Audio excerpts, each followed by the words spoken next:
biggest complaints narcissistic abuse victims have is the confusion that they feel. They can't tell if the partner they're with is someone good or bad.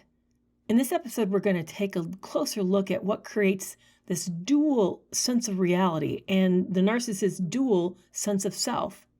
Thank you so much for joining me. I'm Dr. Carrie Kerr-McAvoy. I'm a clinical mental health specialist and also a narcissistic abuse survivor, and this is Breaking Free from Narcissistic Abuse.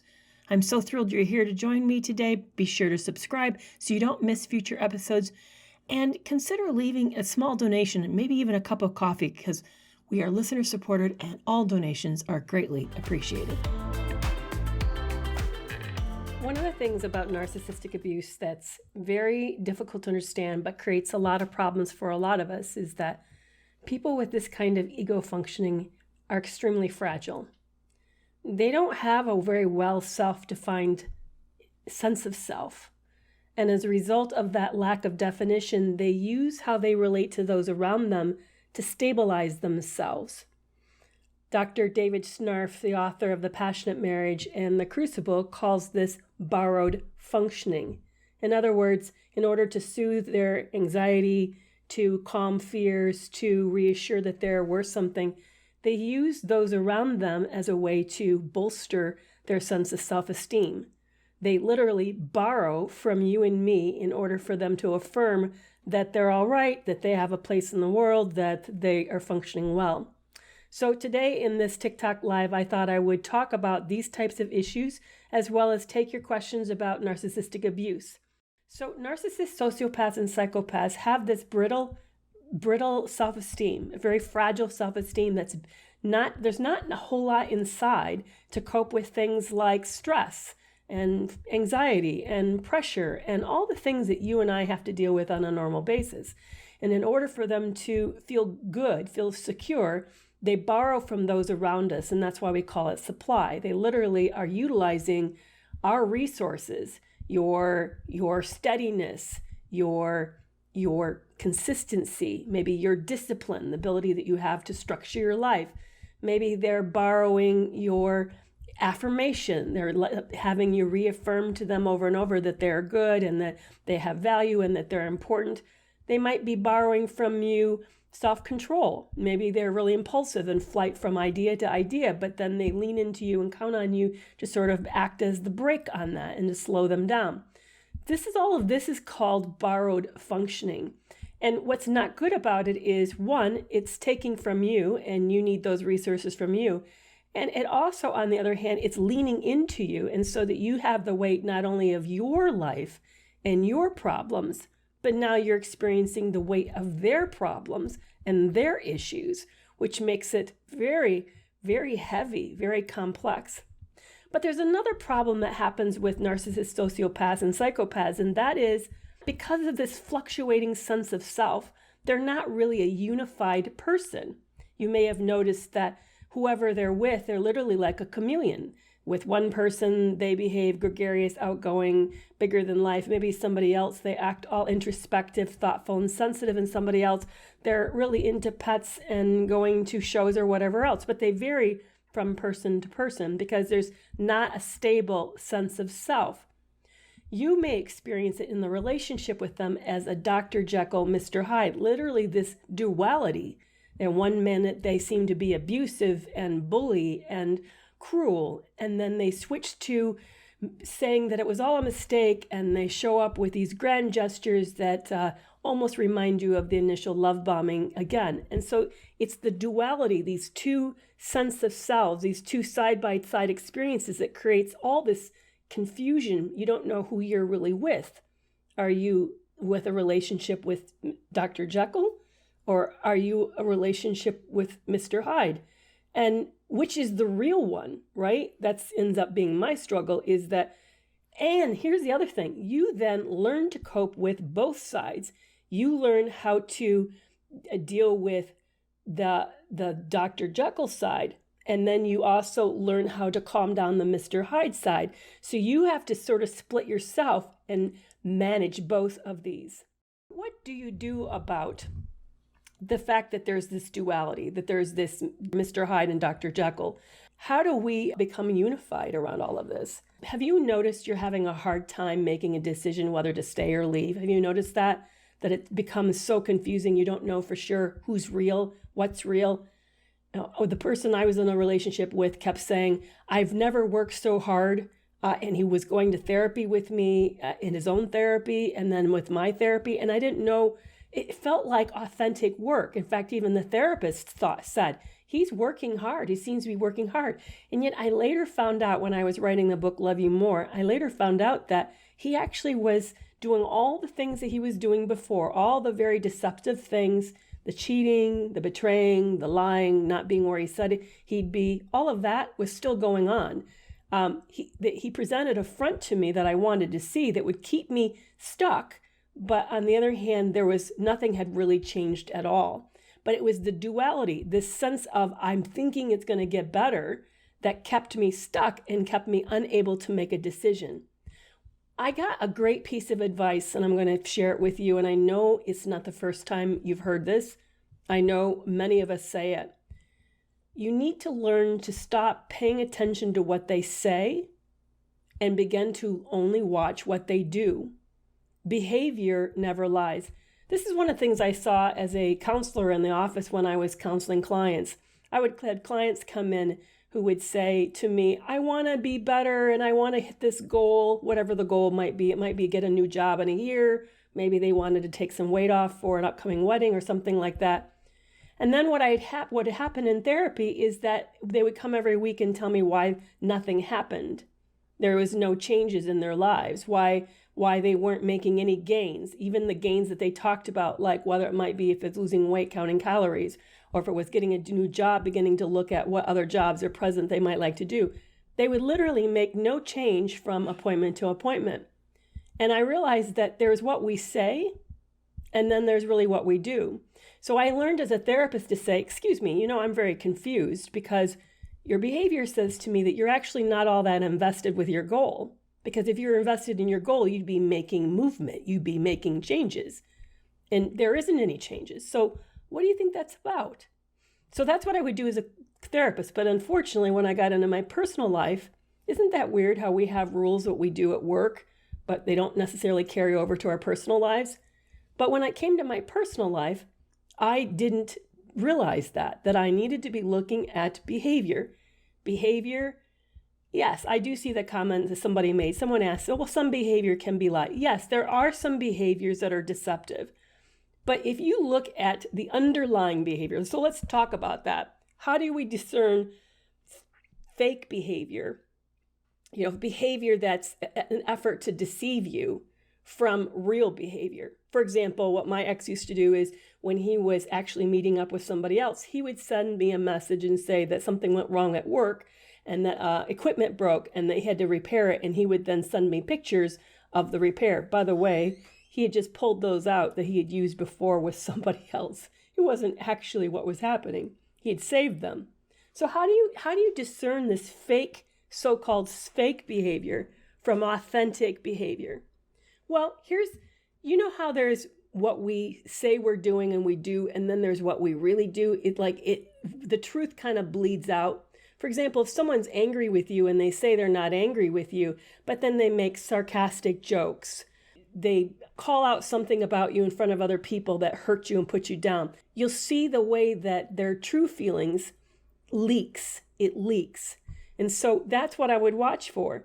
So let's step back. So if you're in a relationship with somebody who says, I want this relationship to work and I'm all in, and you see behavior like going to therapy and they're showing and doing it, but yet when it comes to holding space for you having emotional upsetness, when it comes for you needing to review what went wrong because you're having a hard time and they shut you down and storm out and stonewall, when you are nervous about coming home and being on time and they consistently be late and then they're ouchy with you for why you ask. See, those are the things that actually show you whether or not this person's actually authentically working or not. Yes, it is possible to fake some behavior, but if you look at the underlying behavior, the underlying tone and the attitude, and that is what's going to tell you what's authentically real and what is not. One of the things that really blew me away was when I got out of the relationship and I was listening into education about a fair recovery. How does a couple recover after having cheating? There should be accountability and remorse. Somebody should be patient with the partner who's been betrayed, struggles and anxieties. There should be all this support. And yet what I experienced in my relationship was impatience. He acted like because it was the next day I should have moved on. There wasn't any room for me to have fears when there was behaviors that seemed to remind me of other behaviors. Triggers. He had no patience for my triggers. Those types of things actually were indications that this was not authentic, because authentic change comes with true remorse and seeks to repair things. And if you're seeing hostility, entitlement, rage, impatience, that's not real change. That's just wanting you to get over it so that life can go back to normal.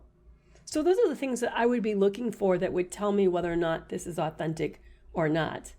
I see a lot of you guys have had similar experiences and that you can really relate to this. I have to tell you, I am super jazzed about this upcoming event. It is a live webinar with Dr. Kristen Milstead, author of Why Can't I Just Leave? Waking Up and Walking Out of a Pathological Love Relationship. What she's written in this book is amazing. It is the book. If you're struggling to exit, then this is the book that you want to get in order to understand why you're feeling trapped, why it's so hard to get out. And we're going to be doing a live interview with her, along with me and several other panelists. We're going to be talking about what is cognitive dissonance? Why does it cause us to feel so confused and trapped? How is it related to a trauma bond? And how do you break a trauma bond if you're still unsure exactly what happened? Be sure to get your tickets. Space is going to be limited. You can find this in the show notes below. It's going to be on August 18th at 6:30 Eastern Standard Time. And again, like I said, I cannot wait for this interview. So I hope to see you there as well. What makes you feel stuck in this relationship? If you're still in the relationship, what is the piece that is the most confusing for you? I would love to hear what some of your thoughts are about that. Yeah, a lot of you, I'm reading all the stories of how many of you have had betrayals, severe betrayals, where they do things behind your back or do shocking behavior. And that is true. They do those things. They do really shocking things like that. How do we handle our guilt? That's when somebody came in and said, one of the reasons I'm stuck is because I feel guilty. Somebody else said, I feel scared. Somebody else said, I have nowhere to go. Somebody else said it's because that's who I am. It's the quality that I am, the kind of person I want to be. I get what you're saying. So let me share a little bit about what kept me stuck. I came from a family of morals. We didn't leave relationships. There was very few divorces in my extended family. And I really felt like it was a sign of failure. And I also really saw my vow as a commitment. So when I said I do, I saw myself as literally till death do us part. It's in sickness and health. And as a result of that, I saw that as an indication of who I wanted to be as a person. So for me to give up on it, and here's the other thing. I'd made it my life practice as a psychologist to believe that change was possible. So here I had somebody in therapy saying they never worked harder, and I'm just going to say, sorry, it's not hard enough work and fast enough, I'm out of here. To me, that just felt like I was being hypocritical. I couldn't really be okay with myself for that. So it made it really hard for me to know at what point that I needed to get out. But one of the things I failed to consider was myself. I was placing all the emphasis on this other person. Are they getting the help they need? Are they feeling secure enough in this relationship? Am I focusing enough attention on them? But who was attending to my needs? Nobody was carrying the fact that I was highly traumatized, that I was barely surviving. I felt like I was literally a walking paper doll to where I barely could show any emotion or be in touch with myself. I felt like any wind was going to literally blow me away. I was so fragile, so vulnerable. And there was no attention to what I needed or how well I was doing or even if I was surviving.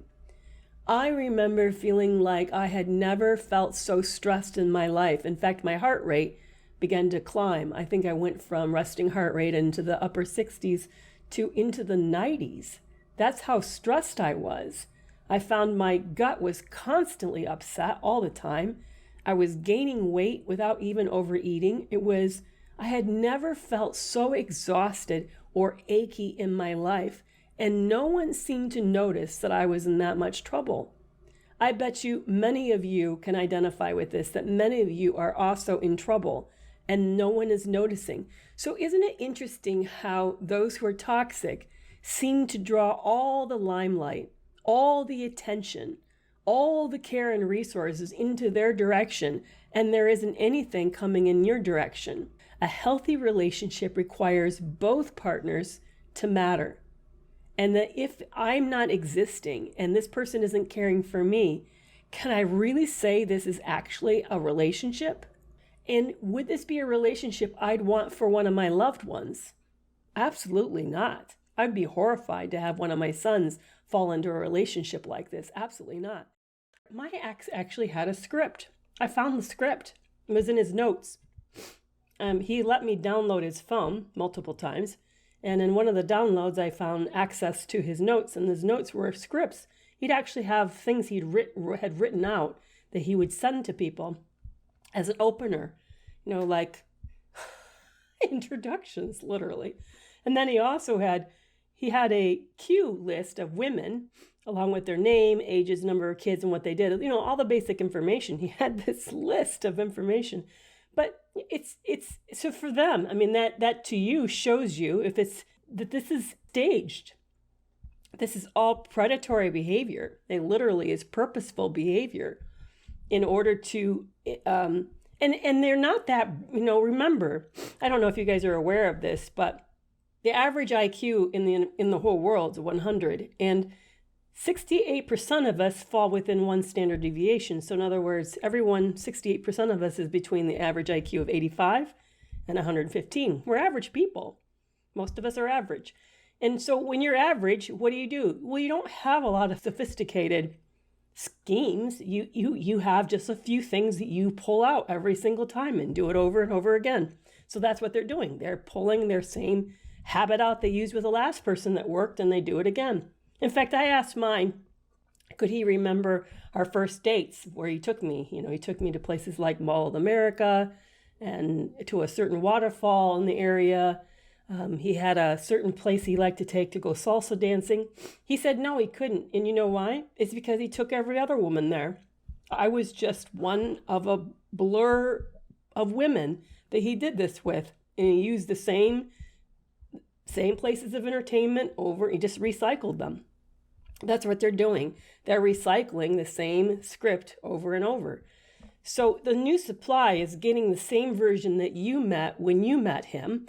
The only thing is that he tailored who he was with you in the way he showed up for you. So if you were somebody who was looking for someone who was kind of sensitive and got all emotional about romantic movies, he would do that. But if he met somebody else who was a little more into country music and a little more into truck driving or whatever, he'd do that too. So what they do is they literally make themselves up on the fly. You meet a reflection of yourself. So as you share who you are and what you're into and what you're reading, they just mirror back exactly. They mirror back what they hear from you. So right on the fly, they're creating themselves to you as they listen to you. It was fascinating because Sandra Brown has this institute where she actually works with mostly 95% of her clients are women, but so it's mostly women who have been in a pathological love relationship. She has found in her research, this is the creepy part, she has found in their research that these people who do this have gotten so good at it, at mirroring people, at creating them sense of themselves on the fly when they meet someone new, that they, by the age of 30, exceed the skill of a pedophile. They are better than a pedophile at targeting you and at presenting the version of you that you want to meet. I remember near the end of that first date, in my head, I thought, wow, I'd never met somebody who had this value and this value, who enjoyed these things, who kids were the same stage of life, who wanted the same things that I literally saw a checklist in my mind, and I was checking each one off. I had never met anyone who showed up like that before in my life. And now I know that it was purposeful, that he had done this as a way for me to pull me in and groom me in order for me to feel like I'd met my soulmate. I'd met this perfect match. So yes, it is intentional. You've been targeted. Now, did you know that there are different types of targets? That some of us were what's called opportunities and others of us were literally targets, where we're targeted. So toxic people or pathological people do have two types of relationships. There are those that they intend to have for a while. In other words, you have some kind of asset or you do something that benefits this person. Maybe it is you make them look good, or you give them access to resources they normally wouldn't have. Maybe you have power, you have influence, or money, or something, or maybe the sex is great, something. You bring something that they've targeted you, and as a result, once they see you matching all their qualifications, they begin to groom you, prepare you to move you into a relationship with them. That's a little longer term setup, and they take a little more time at it. It's a little more deliberate. And then there's a second group that's more of opportunities. So these are the people that kind of fit in the center of the other relationships, where the person presents themselves in an easy way, in an easy space, and they just take advantage of it. I'm not meaning to be generalized. I'm going to generalize without really meaning to generalize. It may be somebody they meet on a dating app, and it's an easy, quick. They get to know somebody, get something quick out of the relationship, and then they're gone. And they just kind of do that as a way to sort of fill in the other relationships. It's interesting because the way that these relationships get set up and then run, and then the discard is different. So for example, opportunities, they go into it, they may never be a whole lot of love bombing. They may be quickly go to the devaluation and get ready for the discard. Or they may never love bomb. They may just use and then discard. But there's different ways that they present with these relationships. And you know what? Here's the thing. I'm going to tell you an answer why I think they did it, and you're not going to really like my answer. They don't know why they did it either. It's just because. They did it because they could. They did it because it felt good. They did it because they think they deserved it. There isn't some big, great, mysterious answer that's going to somehow we know and it's going to fix everything and make everything make sense. It's not. There isn't anything that's going to make sense. It's just that they could do it. They felt they had a right to do it. They don't think enough of anybody else, including you, to not do it. I think that's the big, unfortunately, sad answer that most of us really don't like to hear, but is the truth. This is the thing. It's not because you were that significant.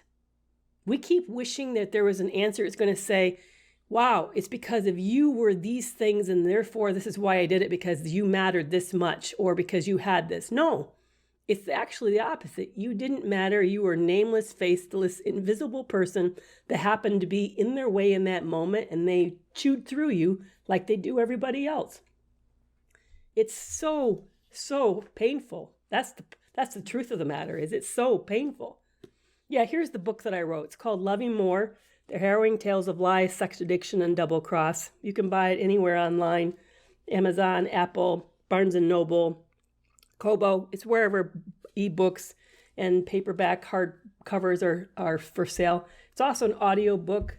I narrated it myself, and I'll tell you, it was painful. Being a psychologist, being this vulnerable, telling you what happened, the truth of what happened, the red flags I missed, the ways in which I allowed myself to be compromised, the ways in which he abused me, and I knew at the time that it was abuse, but I also didn't want to know that it was abuse.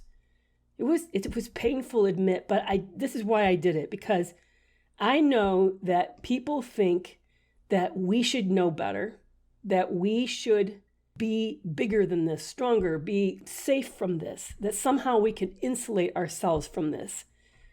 I cannot tell you the number of psychologists that I now know who have gotten caught in this like myself. And I shared my story in a vulnerable way so that you know that I'm like you and that you're like me and that this can happen to anyone. In fact, while I'm talking about this, I really want to share this with you. Here's another psychologist who had the same thing happen to her. Kristen Milstead, Dr. Kristen Milstead. Why can't I just leave? She got into the same relationship I did with a narcissistic sociopath and found herself stuck. He bilked her out of a lot of money, broke her heart many, many times. So this book is a great companion book to mine. This is all the back reasons, all the psychology about why you can't leave. And here's the most exciting part about it. I'm interviewing her along with several other big content creators August 18th at 6:30 Eastern Standard Time. And if you can't make it, you can buy the replay.